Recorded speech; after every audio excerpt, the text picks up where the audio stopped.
കാരണം നമ്മൾക്ക് തങ്ങൾ നേരം വൈകിയതിലുള്ള വേദന, തങ്ങൾ വരുന്നതോ തങ്ങൾക്ക് ഇനി എപ്പോൾ വീട്ടിലെത്തണം, എപ്പോൾ ഇറങ്ങിയതാണ്, നാളെ എത്ര രാവിലെ വീണ്ടും 4:30 5:30 മണിക്ക് വീണ്ടും വീട്ടിൽ നിന്ന് തിരിച്ചിറങ്ങണം, ഇപ്പോഴും വീട്ടിലെത്തിയിട്ടില്ല.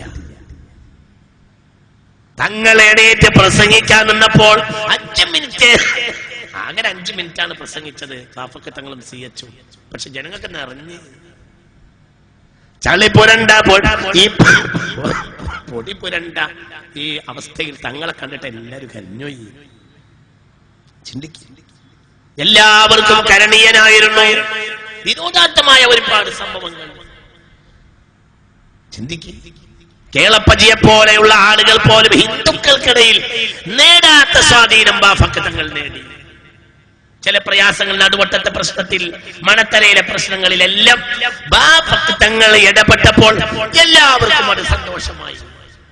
ബാഫക്ക് തങ്ങൾ RSSമായുള്ള മുസ്ലിമീങ്ങളെ ഒരു പ്രശ്നം പരിഹരിക്കാൻ വേണ്ടി ടൂറിസ്റ്റ് ഹോമിൽ, ചാവക്കാട് ടൂറിസ്റ്റ് ഹോമിൽ സംസാരിച്ചു കൊണ്ടിരിക്കവേ ബാങ്ക് കൊടുത്തപ്പോൾ എണീറ്റ് നിസ്കരിക്കാൻ വേണ്ടി പോയി. ചർച്ച നിർത്തിവെച്ചു. പിന്നെ അങ്ങനെ തന്നെ തിരിച്ചു വന്നപ്പോൾ കേളപ്പറ്റി ചോദിച്ചു, എന്തേ നിസ്കാരത്തിന് പെട്ടെന്ന് കഴിഞ്ഞോ? അപ്പോൾ പറഞ്ഞു, ഇല്ല, ഗസ്റ്റ് ഹൗസിലെ ബാത്റൂമിൽ വെള്ളമില്ല. അപ്പോഴത്തിന് RSSന്റെ പ്രവർത്തകന്മാർ ഓടിപ്പോയിട്ട് വെള്ളം കൊണ്ടുവന്നു. വെള്ളം കൊണ്ടുവന്ന ഹിന്ദുവായ സഹോദരന് ബാഫക്ക് തങ്ങളെ കയ്യിലേക്കത് ഒന്നുകൊടുക്കാൻ വേണ്ടി ഒഴിച്ചു കൊടുക്കണമെന്ന് നിർബന്ധം. ഒഴിച്ചു കൊടുത്തു. അങ്ങനെയാണ് നിസ്കരിച്ചത്. എല്ലാവർക്കും ആ മനുഷ്യന്മാരുടെയൊക്കെ മഹത്വത്തിൽ വലിയ വിശ്വാസവും താല്പര്യവും ഉണ്ടായിരുന്നു. അതാണ് ലീഗിന്റെ പ്രധാനപ്പെട്ട ഘടകം. അത് ഒഴിവിലേക്ക് 1973 കടന്നു വന്നു മഹാനായ PMS പൂക്കോയത്തങ്ങൾ. തങ്ങളുടെ ചരിത്രം ആകെ തങ്ങൾ സേവകന. എത്ര സേവനം? ഒരു ദിവസം 22 മണിക്കൂർ ജനസേവനം. ചരിത്രം അങ്ങനെ. 2 മണിക്കൂർ തങ്ങൾ സാധാരണ ഉറങ്ങുള്ളൂ. ബഹുമാനപ്പെട്ട പാണക്കാട് PMS പൂക്കോയത്തങ്ങൾ ചരിത്രമാണ്. എത്രയോ സ്ഥലങ്ങളിൽ ഈ ചരിത്രം രേഖപ്പെടുത്തിയിട്ടുണ്ട്. ആകെ ഒരു ദിവസം ഉറങ്ങുക 2 മണിക്കൂർ, 22 മണിക്കൂറും കർമ്മനിരതൻ. ചിന്തിക്കുക. മലബാർ ആക്ഷൻ കാലത്ത് ബഹുമാനപ്പെട്ടവരെ 948 ജയിലിലേക്ക് പിടിച്ചുകൊണ്ടുപോയി. ജയിലിലേക്ക് പിടിച്ചുകൊണ്ടുപോയിട്ട് 17-ാം ദിവസം വിട്ടു. എന്തുകൊണ്ട്? ജയിലിൽ പോയി ജയിലിലുള്ളവർക്ക് ലീഗായി. അപ്പൊ തങ്ങൾ എന്നെ വല്ലാത്തിട്ടാൽ ബാക്കിയുള്ളവർ ലീഗാവും വിചാരിച്ച് 17-ാം ദിവസം പെട്ടെന്ന് അവർ ബാക്കിയുള്ളവരൊക്കെ ഒഴിവാക്കി തങ്ങളെ പുറത്തേക്ക് വിട്ടു. തങ്ങളെങ്ങനെ? തങ്ങൾ ലീഗിന് വേണ്ടി പ്രസംഗിക്കൊന്നല്ല ചെയ്തത്. തങ്ങളെ സ്വഭാവം പെരുമാറ്റവും കണ്ടിട്ട്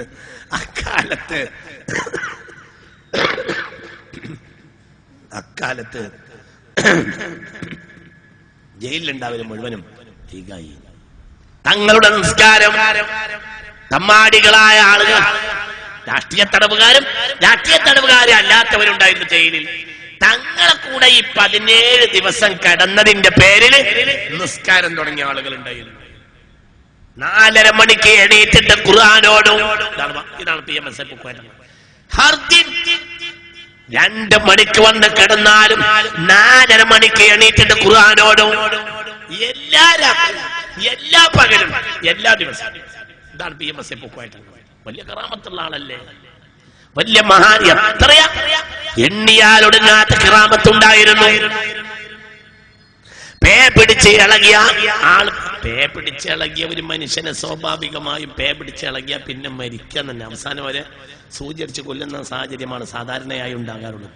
പേ പിടിച്ച് ഇളകിയ വിഷം പോലും ബഹുമാനപ്പെട്ട PMS പൂക്കോയത്തങ്ങൾ മരുന്ന് കൊടുത്ത് മാറ്റിയ ചരിത്രം നിസ്സംശയം. ആ വ്യക്തി 4 കൊല്ലം മുമ്പ് മരിച്ചത്. അതുവരെ മലപ്പുറത്തുകാരനായ മനുഷ്യൻ അതുപോലും ഉണ്ടായിരുന്നു. അത് എന്ത് പറഞ്ഞാലും രാവിലെ 5 മണിയാകുന്നതോട് പൊടപ്പനക്കര വീട്ടിൽ വന്ന് ആബാലവൃദ്ധൻ ജനങ്ങൾ, ഹിന്ദു മുസ്ലിം ഒരു വ്യത്യാസമല്ല, വന്നിട്ട് അങ്ങോട്ട് നിറയും. പലർക്കും പല വിഷയങ്ങൾ എല്ലാം തങ്ങൾ പരിഹരിക്കും. രോഗം പ്രശ്നങ്ങൾക്ക് അതിർത്തി തർക്കങ്ങൾ, മറ്റു പല പ്രയാസങ്ങൾ, ദാരിദ്ര്യങ്ങൾ എല്ലാം 22 മണിക്കൂർ കർമ്മനിരതൻ അല്ലാഹു വലിയ നിഅമത്ത് നൽകി. എത്രയോ ഒരിക്കലും വിശഗ്വരന്മാർക്ക് തീർക്കാൻ കഴിയാത്ത എത്രയോ കേസുകൾ, എത്രയോ രോഗങ്ങൾ ബഹുമാനപ്പെട്ടവരാ കയ്യാൽ ശിഫയായി. മരിച്ച് ജയിലിൽ അകപ്പെട്ട് തൂക്കിക്കൊല്ലാൻ വിധിക്കപ്പെട്ട ഒരു മനുഷ്യന് എന്റെ നാടിന്റെ പരിസരത്തിന്റെ ഒരാൾ തങ്ങളൊരു മരുന്ന് പറഞ്ഞു കൊടുത്തു. ആ മരുന്ന് കാരണം തൂക്കുമരം ഒഴിവായി. ജയിലിലേക്ക് കത്തെഴുതി. മൊയ്തീൻ എന്ന പേരുള്ള മനുഷ്യന് ജയിലിലേക്ക് കത്തെഴുതി PMSA പൂക്കോയ തങ്ങൾ. എന്താ കത്തിലുണ്ടായിരുന്നത്? മൊയ്തീനെ രാത്രി നിസ്കരിക്കുക, എന്നിട്ട് അള്ളാഹുവിനോട് ഖേദം പറയുക. നിസ്കാരത്തിൽ മലയാളത്തിലൊന്നും പറയാൻ പറ്റില്ല, പക്ഷെ ചുണ്ട് പൊട്ടിപ്പിടിക്കുക, മനസ്സുകൊണ്ട് പറയാ.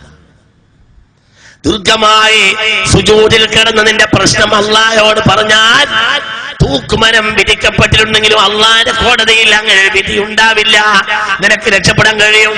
രക്ഷപ്പെട്ടു. ഇന്നും മരിച്ചിട്ടില്ല. ഈ മൊയ്തീൻ എന്നാൽ ഇന്നും മരിച്ചിട്ടില്ല. അഷ്റഫ് അലിയുടെ പള്ളിയുടെ പ്രസിഡന്റാണ്. കളഞ്ഞല്ലേ പ്രസിഡന്റ്? ഈ ഇരിക്കുന്ന അഷ്റഫ് അലിയുടെ മഹലിന്റെ പ്രസിഡന്റാണ് ഈ മനുഷ്യൻ. പൂക്കേത്തങ്ങൾ വാപ്പാടെ ഈ മൊയ്തീൻ. അന്ന് മൊയ്തീനാണ്, ഇപ്പോൾ മൊയ്തീൻ ആജിയാണ്. ഇപ്പോൾ ആ മഹലിന്റെ പ്രസിഡന്റാണ്. തൂക്കി കൊല്ലാൻ പറ്റിയ ജഡ്ജി വരെ മരിച്ചിട്ടുണ്ടാവും, അയാൾ ഇപ്പോൾ മരിച്ചിട്ടില്ല. ചിന്തിക്കുക, ഇന്ത്യൻ യൂണിയൻ മുസ്ലിം ലീഗിന്റെ തലപ്പത്ത് ആരായിരുന്നു എന്ന് ചിന്തിക്കും. അവരല്ലാന്റെ അടിമകളായിരുന്നു. അവർ സാധാരണ ലളിത ജീവിതം നയിച്ചവരായിരുന്നു. അവർ ജനസേവകരായിരുന്നു. അപ്പോൾ വല്ലാത്ത ഒരു സമ്മതി ആ വിഷയത്തിലുണ്ടായി. പിന്നെ മഹാനായ CH പോലെയുള്ള ചില മഹാന്മാരുടെ ഇടപെടലുകളും അവരുടെ ഒരു കരുത്തുണ്ടായി. CH തന്നെ ഒരു കരുത്തനും തന്നെ കരുത്തുണ്ടാകണമെങ്കിൽ അതിന്റെ ചില സാഹചര്യങ്ങൾ വേറെയുണ്ട്. അത് നമ്മൾ ചിന്തിക്കണം. ഒരു കരുത്തന് കരുത്ത് പ്രദർശിപ്പിക്കാൻ കഴിയണമെങ്കിൽ തന്നെ അതിൻ്റെതായ ആഭിമുഖ്യം ഉണ്ടാവും. അപ്പൊ ഞാനിങ്ങനെ പ്രസംഗിക്കുന്നതിന്റെ പിന്നിലും ഒരു കാര്യമുണ്ട്. നിങ്ങളൊരു നിറഞ്ഞ സദസ്സാവുമ്പോൾ സ്വാഭാവികമായും പ്രസംഗിച്ചു പോകും. നിങ്ങളെയും ഇത്ര വലിയ കസേരയൊക്കെ ഇവിടെ വെറുതെ ആക്കിയിട്ട് ഈ മുൻനിരയിൽ 2 ആളെ ഉണ്ടെങ്കിലോ അത് പ്രഭാഷകനായിട്ട് കാര്യമല്ല. പ്രഭാഷണം അയാൾക്ക് വിളിച്ചെത്ത് വന്നോളം എന്നില്ല.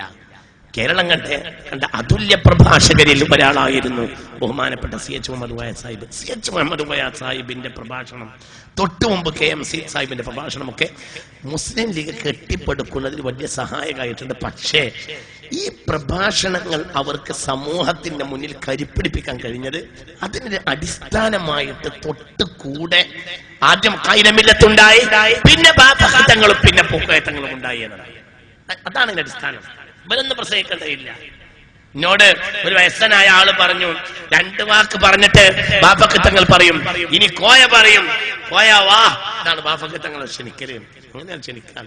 ഇനി അല്ലെങ്കിൽ പറയും, ഇനി കോയ ഇവിടെ പടഹം പൊട്ടിക്കും, കോയ വാ എന്ന് പറയും. പിന്നെ കോയ സാഹിബിന്റെ പ്രസംഗം, കോയ സാഹിബിന് 2 വാക്ക് പറഞ്ഞാൽ മതി. ബാപ്പക്കത്തങ്ങൾ എന്ന ആ ജീവിത വിശുദ്ധിയുടെ ഭൂമികയിൽ നിന്നാണ് അന്തസ്സുറ്റ വാക്ക് പറയാൻ CH മുഹമ്മദ് കോയ സാഹിബിന് കഴിഞ്ഞത്. ബാപ്പക്കത്തങ്ങൾ ഇപ്പുറത്തില്ലെങ്കിൽ, PMSA പൂക്കോയയും ഷിഹാബും ഇപ്പുറത്തില്ലെങ്കിൽ ഒരിക്കലും ജനസമക്ഷം ഇത്ര ധീരമായ നിലപാടെടുക്കാനും ജനമനസ്സിനെ സന്തോഷിപ്പിക്കുന്ന, അവർക്ക് കരണീയമായ രൂപത്തിൽ സംസാരിക്കാനും CH പോലെയല്ല ഒരതുല്യ പ്രഭാഷകന് പോലും സാധ്യമല്ല. അതിനടിസ്ഥാനം നേരത്തെ KMC സാഹിബിന്റെ അവസ്ഥയും അങ്ങനെയാണ്. ഒരു വലിയ ലോയറാണ്, വലിയ ആളാ, പക്ഷേ കൂടെ ബഹുമാനപ്പെട്ട കൈദമില്ലത്തിൽ ജീവിത വിശുദ്ധിയുള്ള വ്യക്തികളാണ്. അവര് തുറന്ന് പറയാൻ, ധീരമായി തുറന്ന് പറയാ. ഏത് ഭരിക്കുന്ന പാർട്ടിയോട് പറഞ്ഞിട്ടുണ്ട്. മുസ്ലിം ലീഗ് ചത്ത കുതിരയാണെന്ന് ഇന്ത്യ ഭരിക്കുന്ന പ്രധാനമന്ത്രി പറഞ്ഞപ്പോൾ ഉരുളക്കുപ്പേരി പറഞ്ഞു, അല്ല, ഉറങ്ങിക്കിടക്കുന്ന സിംഹമാണ്. അത് പറയാൻ കഴിയും. എന്തുകൊണ്ട് പറഞ്ഞവർ പിന്നെ മാപ്പ് പറയും? എന്തുകൊണ്ട് അങ്ങനെ ഒരു അടിത്തറ ഇന്ത്യൻ യൂണിയൻ മുസ്ലിം ലീഗിന്റെ ചരിത്രത്തിൽ ഒരു വിശുദ്ധമായ ജീവിതത്തിന്റെ അടിത്തറയുണ്ട്. അതോടെ എന്ത് ചെയ്തു? ലേലകളിൽ പണിയെടുത്തവർ എല്ലാം മുസ്ലിം ലീഗിന്റെ ചില പ്രധാനപ്പെട്ട സമ്മേളനങ്ങൾ ഉണ്ടായിട്ടുണ്ട്. ആ സമ്മേളനങ്ങളിൽ ബാഫക്ക് തങ്ങളുടെ സാന്നിധ്യം, പൂക്കോയ തങ്ങളുടെ സാന്നിധ്യം, ആദ്യം കായിദമില്ലത്തിന്റെ സാന്നിധ്യം, പിന്നെ ആദ്യകാലത്ത് KM സീദ് സാഹിബിന്റെയും പിന്നീട് CH മധുവായ സാഹിബിന്റെയും പ്രസംഗങ്ങൾ ഇത് തന്നെയാണ് അതിനെ ഇത്രയേറെ ജനസമ്മതമായ ഒരു സാഹചര്യത്തിലേക്ക് കൊണ്ടുപോയത്. ആ കാലഘട്ടത്തിലെ കവികൾ പോലും അവരുടെ കൂടെ നിലകൊണ്ടിട്ടുണ്ട്. കവികൾ നിലകൊണ്ട് ഞാൻ ചില ഭാഗങ്ങൾ മാത്രം കാണിക്കാം. കവികൾ പോലും അവരുടെ കൂടെ ഉണ്ടായിരുന്നു. പ്രധാനപ്പെട്ട ചില കവികൾ, അതിൽപ്പെട്ട എടുത്തു പറയേണ്ട ചില കവികളാണ്. ഒന്ന് ബഹുമാനപ്പെട്ട PT വീരാൻകുട്ടി മൗലവി, അതായത് ബാഫഖ് തങ്ങളുടെയും പുക്കോയ തങ്ങളുടെയും ഒക്കെ സാന്നിധ്യത്തോട് കൂടെ CHന്റെയോ സീദ് സാഹിബിന്റെ ഒക്കെ സംസാരം, അതിൽ ചില കവികളുടെ ഇടപെടൽ. പൊതുവെ മലബാർ എന്ന് പറഞ്ഞാൽ കവിതയോടും പാട്ടിനോടും മാപ്പിളപ്പാട്ടിനോടും ഒക്കെ വലിയ പാട്ട്. സീദ് സാഹിബ് ചില പാട്ട് കേൾക്കുമ്പോൾ പറയൂത്തരെ, ഞങ്ങൾ 3 മണിക്കൂർ പ്രസംഗിക്കുന്നതിന്റെ മേലെയാണ് നിങ്ങളുടെ 3 മിനിറ്റ് നേരത്തെ പാട്ട്. ആ പാട്ടുകളൊക്കെ വല്ലാതെ സ്വാധീനിച്ചിട്ടുണ്ട് മലബാറിനെ. ചില പാട്ടുകളുടെ ഉദാഹരണങ്ങൾ ഞാൻ നിങ്ങൾക്ക് കാണിക്കാം. ആദ്യകാലത്തെ PT പാട്ട്, PT മൗലവിയാണ്. PT ഹജ്ജ് യാത്രയുണ്ട്, അത് വളരെ പ്രശസ്തമാണ്. PT പഴയ മൗലവിയാണ്. PT എടവണ്ണക്കടുത്താണ് PT ഖബർ എന്നാണ് എന്റെ ഓർമ്മ. എടവണ്ണക്കടുത്ത് എടവണ്ണയുടെ മമ്പാടിന്റെ ഇടയിൽ സ്ഥലം എന്താ പറയാ, എടവണ്ണയുടെയും മമ്പാടിന്റെയും ഇടയിലാണ് PT ഖബർ. PT വീരാൻകുട്ടി മൗലവിയുടെ ചില വരികൾ അതെല്ലായിടത്തും അതിനു വേണ്ടിയാ അങ്ങോട്ട് അതിനു വേണ്ടി പാട്ട് കേൾക്കാൻ കൂടെ ആയിട്ട് വരും. ആ പാട്ടൊക്കെ വല്ലാത്ത ഒരു സിരകളിൽ വലിയ ഈമാനികമായ ആവേശം ഉണ്ടാക്കിയിട്ടുണ്ട്. ചില ഉദാഹരണങ്ങൾ ഞാൻ പറയാം. അത് വയലേലകളിൽ പണിയെടുക്കുന്നവർ പോലും ആ പാട്ടൊക്കെ പാടി നടന്നിരുന്നു. ആ പാട്ട് യാഥാർത്ഥ്യമായിരുന്നു. അല്ലാതെ ഞങ്ങൾ കൊയ്യും വയലുകളെല്ലാം ഞങ്ങളുടേതല്ലേ പൈങ്കിളിയെ എന്ന് പറഞ്ഞാൽ അങ്ങനത്തെ പാട്ടല്ല. അത് ഒന്നും നടക്കാത്ത കാര്യമാണ്. ഇതല്ല. PT പാട്ട് പറഞ്ഞാൽ വലിയ തന്മയത്തുള്ള പാട്ടുകളാണ്. PT വീരാൻകുട്ടി മിസ്ലിയാരെ പാട്ട്.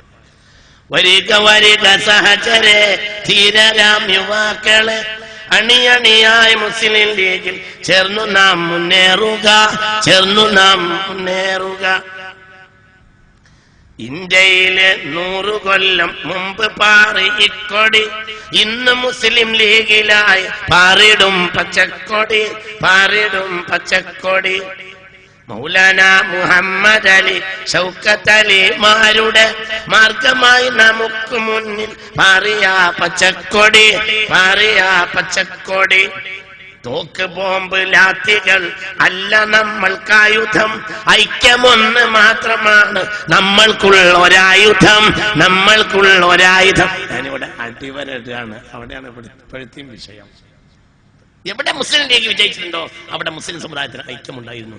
എവിടെ മുസ്ലിം ലീഗ് തളർന്നിട്ടുണ്ടോ, എന്ന് തളരുന്നു എന്ന ചോദ്യത്തിന് മറുപടി പറയേണ്ട ചരിത്രമാണ്.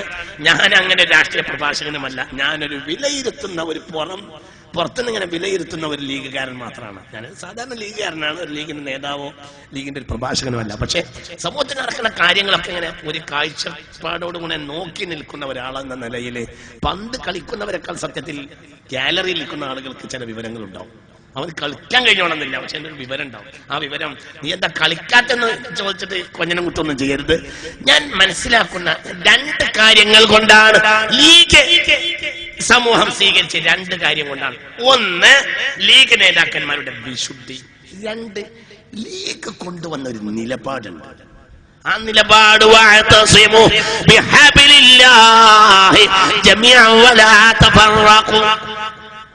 واذكروا نعمة الله عليكم إذ كنتم أعداء فألف بين قلوبكم فأصبحتم بنعمته إخوانا.